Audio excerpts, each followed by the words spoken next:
Okay, so here is a bit more detail about the signalling. So we've got the PEs here, they're running obviously the BGP, we've got the multicast BGP signalling on. The green is the customer PIM, which is running between the CE sites and the PE sites. We've got some IGMP on at the receiver site. Obviously you've got the sender site here, and you've got registration happening here in the red. And the general idea is really no different to rendezvous point on the stick.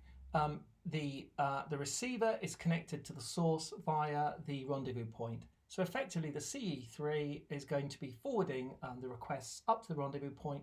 The rendezvous point is receiving the registers, and it's going to connect the source directly to the receiver.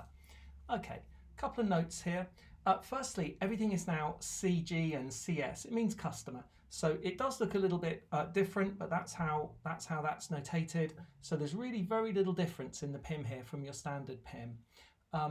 Second point, as the connection is made up to the rendezvous point tree, the rendezvous point tree doesn't really need to send data.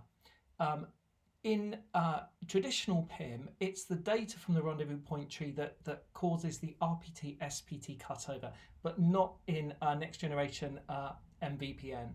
The SPT-RPT cutover, the source provider tree rather than the rendezvous point tree, that will actually take place anyway in the signaling. And so unless the rendezvous point has a PMSI, a tunnel interface to send data itself, it's unlikely to be sending data.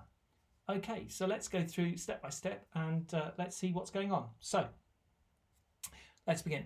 The receiver sends an IGMP v2 report up to CE3, and we know that's an ASM, so they're looking for any source, they're looking for a particular group. The CE3 reflects that in a PIM join. It's again the ASM. Now that PIM join goes into PE3, and PE3 sends the first of these end-to-end data path signaling BGP routes, sends type 6, which is a shared tree join. So again, it's ASM, and it's looking for a particular group. It sends it up to the rendezvous point. Of course, the rendezvous point is hanging off PE2, so therefore it goes up to PE2. Now PE2 receives that BGP type 6, converts it into a PIM join, again it's ASM, and it heads off to the rendezvous point. The rendezvous point, meanwhile, has been receiving the registers from the various sources that are heading towards the rendezvous point. Using standard PIM, the sources know where the rendezvous point is, so they can send the registers.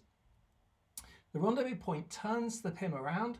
It's now an SSM PIM. We've got a source, we've got a group, and when that arrives on P2, P2 then converts that customer PIM into the next BGP route.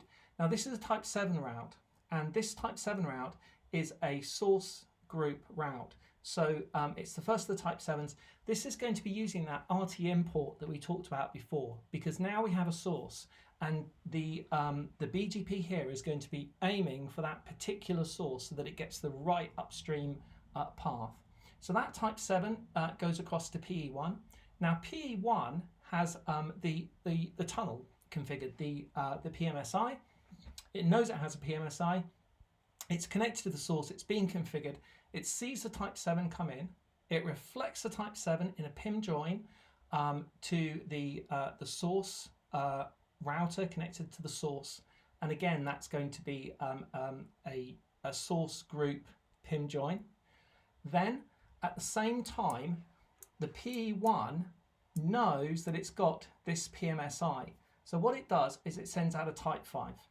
Now the type 5 is the source active, and it's telling everyone that it has the source active.